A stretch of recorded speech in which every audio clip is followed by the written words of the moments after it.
Welcome to Building Futures, the podcast where we explore how architecture shapes the way we live, remember, and build for the future. Today, we're talking about heritage homes, those historic properties that carry the memory of a city and the craftsmanship of another era. Many people dream of restoring an old house, but few realize what it really takes, from heritage permits to material conservation. To help us unpack this, I'm joined by Khaled Khadra, founder and lead architect at Kalgreens Architects, who has led several restoration projects across Ontario, including one of our most notable ones, the Boswell House. Khaled, glad to have you here. Thank you. Happy to be here. Before we get into the technical side, let's start simple. Why do heritage buildings matter so much in a city like Toronto or Ontario? What makes them worth preserving? Heritage buildings are the physical memory of a city.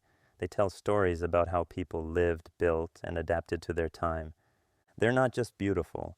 They show the evolution of materials, craftsmanship, and culture.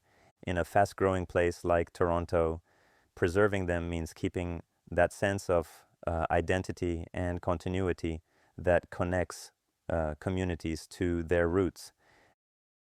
And when you work on a heritage home, how is that different from designing something entirely new? It's a completely different mindset. When we design new, we're starting from vision. When we restore, we're starting from respect, understanding what already exists and why it matters. Our job is to bring it back to life in a way that's functional and safe without losing what makes it unique. That balance between old and new, between authenticity and modern comfort, is the essence of heritage design. A big part of restoring these homes is dealing with heritage permits. For many homeowners, that sounds complicated or intimidating. Can you explain what a heritage permit actually is and when it's required? Sure, if your property is designated under the Ontario Heritage Act or located within a heritage conservation district, any visible exterior change requires a heritage permit. That includes new windows, doors, roofing, or additions. Basically, anything that alters the appearance visible from the street. The permit ensures that the work aligns with heritage guidelines and preserves the property's architectural character. And who reviews these applications? Is it the city, a special committee, or both? It starts with the city's Heritage Preservation Services. They review your proposal, and depending on complexity, it may go to a heritage committee or even city council for approval. The key is early communication. Booking a pre-application meeting helps clarify what's required and prevents surprises later. I read that one of the main reasons heritage applications get delayed is missing or incomplete information. What are the most common mistakes you have seen? Yes, that's one of the biggest issues. Incomplete drawings, missing photographs, or unclear scopes can stop your 90-day review clock from even starting. Other mistakes include confusing listed with designated properties, ignoring the local Heritage Conservation District plan, or not coordinating the heritage set with the building permit drawings. We always align both sets from the start. It saves weeks of review time and keeps the design consistent. So, having an architect experienced in heritage work makes a big difference. Absolutely. A qualified architect understands how to interpret the standards and guidelines for the conservation of historic places in Canada, how to document existing conditions, and how to speak the city's language.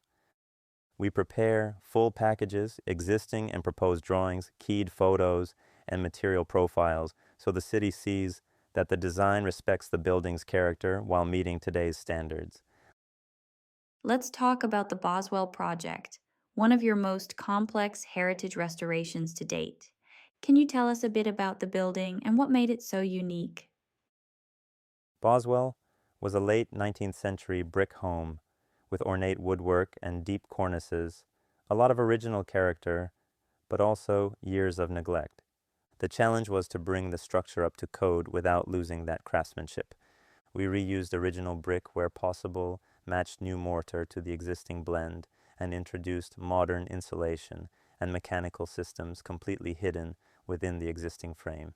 It was about precision, keeping the soul intact while giving the building new life. That's fascinating. And how do you decide what should be restored versus replaced? We start by mapping heritage attributes, what defines the building's value under its designation by law. Elements like window proportions, brickwork, or decorative trim often have to stay. If something is beyond repair, we recreate it using materials and profiles that maintain the same visual rhythm. It's a dialogue between conservation and adaptation. For listeners who might own an older home, what would you say to someone just starting out, maybe unsure about permits or costs? Start early and get the right information. Check if your property is listed or designated on the city's heritage register. Then, book a consultation with a heritage architect. Even a short conversation can clarify what's possible, what's required, and how long the process will take. Heritage work takes time, but it's worth it. You're preserving part of the city's story while creating something that works for your life today. How do you see the role of heritage architecture evolving in cities like Toronto, where development moves so quickly? I think we're entering a period where heritage and sustainability go hand in hand. Reusing existing buildings reduces waste, preserves embodied energy, and strengthens local identity. The goal isn't to freeze buildings in time, it's to help them evolve responsibly so they can keep serving their communities for another 100 years. Khaled, thank you for joining us and for sharing your experience and insight.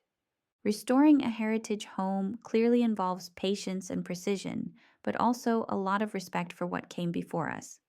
Our goal is to make the heritage process approachable, to guide homeowners through permits, design, and restoration with clarity and care. It's about craftsmanship and continuity. If we can help someone transform a historic house into a home that still tells its story, that's success. You've been listening to Building Futures by Kalgreens Architects. If you're considering restoring a heritage home or planning a renovation for your home, visit kalgreens.com or follow us on Instagram for more resources. Thanks for joining us, and see you on the next episode.